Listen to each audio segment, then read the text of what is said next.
Antes de nós entrarmos no caso da fazenda, eu quero compartilhar com você de casa uma pergunta que você vai me dizer assim, mas Bate, por que você está falando isso?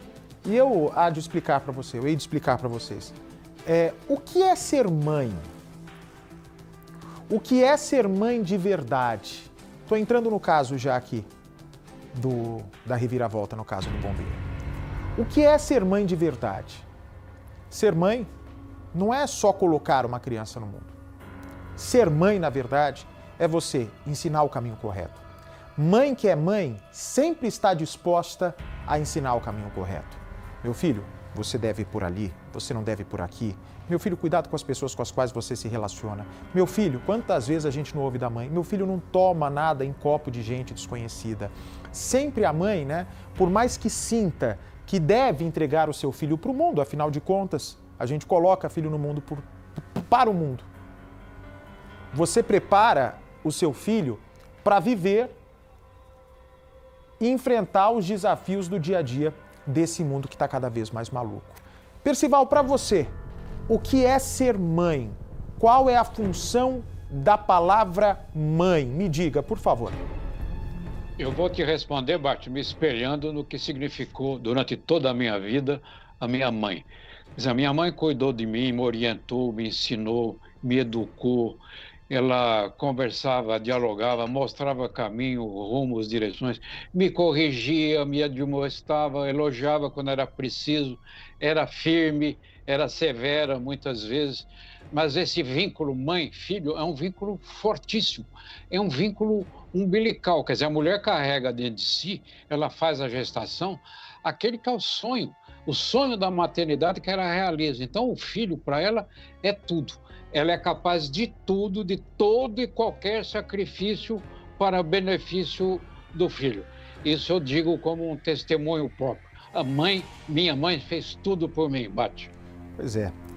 Agora, por que nesse caso especialmente desse bombeiro que foi assassinado e, segundo a polícia, ele foi morto de maneira brutal, de maneira covarde, justamente por pessoas que queriam o dinheiro dele?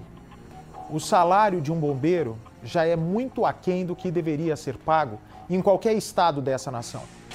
Os nossos bombeiros trabalham demais, vão em cada ocorrência atender as pessoas como se essas pessoas fizessem parte de sua vida, como se essas pessoas fizessem parte de sua família, se arriscam todos os dias, ficam entre a vida e a morte, literalmente todos os dias, e não ganham o que devem.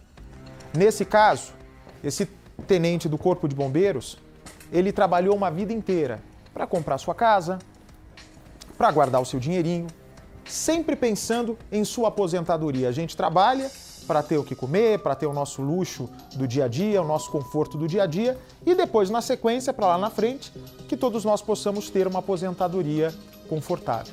Pois bem, nesse caso aqui, a polícia começa a investigar quem poderia ter matado um bombeiro que era tão querido pelas pessoas. Um homem que era muito querido pelos seus pares. Um homem que tinha um relacionamento amoroso, né, com essa mulher, com a Ledamares. Pelo que todo mundo esperava, um bom relacionamento. Olha o rapaz aqui. Aí, a mãe bonita de tudo, o menino bonito também, aí ó. 42 anos, a Ledamares. Veja se tem necessidade de estar no programa sendo acusados de um crime tão brutal. A Ledamares e o filho dela, que é enteado do bombeiro do Glayton, o Iago, de 25 anos. O próprio Iago acabou sendo preso no dia seguinte do assassinato e falou que o golpe que acabou matando o bombeiro e padrasto dele foi dado por ele. Direto no pescoço, um golpe certeiro que acabou com a vida desse bombeiro de uma vez por todas. Mas aí, você de casa vai me perguntar, Bate, mas se você tem uma mulher que está sendo presa por ter matado o bombeiro, aquela mesma mulher, por sinal, que lá em Sapiranga, no Rio Grande do Sul, quando aconteceu esse crime, ela se fez de vítima. Quando o Cidade Alerta entrou nesse caso, quando nós começamos a investigar esse caso, essa mulher se fazia de vítima. Porque tanto essa mulher, mostra aqui por favor, Edu, no telão, tanto essa mulher quanto o filho dela, o Iago, assim que o bombeiro foi assassinado, eles foram na delegacia prestar queixa do desaparecimento dele, como se eles fossem tão vítimas quanto o bombeiro de um crime brutal. Mas, na verdade, eles estavam ali tentando fazer um teatro para o delegado, eles estavam naquele momento tentando fazer um teatro para a imprensa e um teatro para quem quisesse ver, para quem quisesse presenciar, para que a culpa não recaísse em cima deles. Mas a polícia começa a investigar. E no meio dessa investigação, aparece uma peça preciosa de uma mulher que vai fazer o papel dela como mãe ser exercido. Porque mãe ensina o caminho. Uma vez, ensina 2 vezes. Fez errado, chama atenção. Fez errado, tá de castigo. Mostra qual o caminho certo. Esse caminho tá certo. Essa é uma boa amizade para você. Essa é uma boa amizade para você. Esse é um bom relacionamento para você. Agora, tem uma hora que a mãe não tem mais o que fazer. E a mãe, quando é honesta, quando é decente, ela sempre fala a verdade. E quando essa mãe começa a desconfiar dessa mulher, ela não titubeia. Ela procura a delegacia e fala o seguinte: a minha filha está estranha. Essa morte do meu genro está muito mal explicada. A minha filha está estranha. Vocês têm que saber se ela não teve participação no assassinato do Glauber. Acompanhe comigo a reportagem. Ledamares da Silveira Contreira chegou escoltada à delegacia e permaneceu calada durante o interrogatório. A dona de casa, de 42 anos, é apontada pela polícia como mandante do assassinato do marido, o tenente do Corpo de Bombeiros, Glayton Silva Contreira, de 52 anos, com quem estava em processo de separação. O filho de Ledamares e enteado de Glayton, Iago Rudimar Machado, de 25 anos, também está preso. A polícia acredita que mãe e filho agiram juntos e de forma premeditada para herdar os bens que seriam divididos após o divórcio. Ela ajudou o filho dela a planejar a forma, que iriam cometer o crime. E também na execução ela ajudou, provavelmente, dopando o tenente, a vítima, e ajudando então o enteado do filho dela a carregar o tenente desfalecido para o veículo, onde depois ele acabou levando o tenente para o local onde o corpo foi encontrado e acabou por degolá-lo. Iago foi o primeiro a ser preso, depois que confessou o crime. A prisão aconteceu um dia após o sumiço de Glayton e horas depois do corpo ser encontrado numa área remota, a poucos quilômetros da casa da família. O crime aconteceu no domingo, dia 25 de outubro. Glayton foi assassinado pelo enteado com golpes de faca no pescoço. Ele estava dormindo quando foi dopado pelo enteado e pela esposa. Depois, a dupla colocou Glayton no carro e Iago, sozinho, dirigiu até o local onde o corpo foi encontrado. Nos registros do celular do jovem, a perícia encontrou buscas em sites de pesquisa sobre como dopar e matar uma pessoa.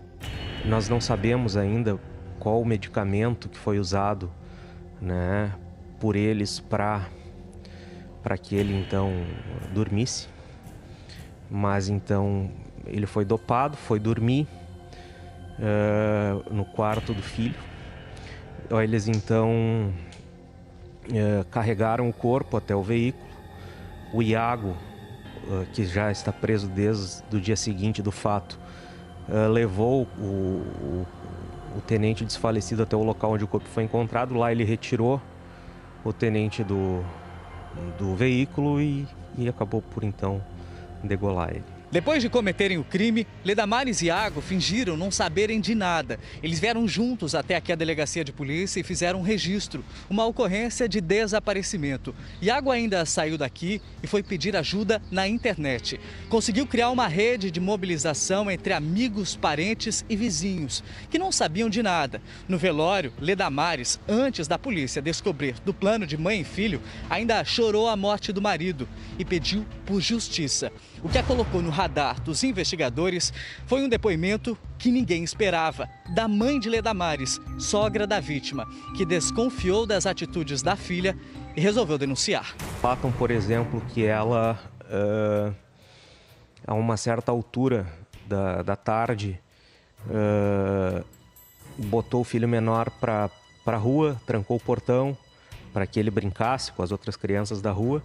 Então o Iago deu ré no veículo, botou o veículo dentro da garagem, coisa que eles raramente faziam, né? Então a garagem foi fechada. Alguns minutos depois, aproximadamente 15, 20 minutos, o Iago saiu com o veículo de forma apressada, quase bateu com o carro no muro da residência e ela então ficou limpando a garagem. Isso daí consta num depoimento. No primeiro depoimento dela, por exemplo, ela dizia que estava dormindo. Ledamares e Iago estão presos preventivamente. Eles vão responder por homicídio qualificado com uso de recurso que dificultou a defesa da vítima. Ela tinha tudo para esconder, né? A filha, tentar passar pano para a filha, mas ela é mãe. E mãe de verdade não tem que passar pano para crime desse tipo. Mãe de verdade sabe que botou o filho no mundo, mas não para cometer crime. Você bota o seu filho no mundo para propagar a paz, para propagar o amor, para formar família, não para cometer crime. Então essa mulher realmente deu uma aula quando não passou pano para a filha e contou tudo para o delegado. Que pena que essa senhora tenha vivenciado toda essa tragédia em sua família, né? Que é tão vítima quanto o Glayton, que acabou sendo morto por causa de ganância e de dinheiro.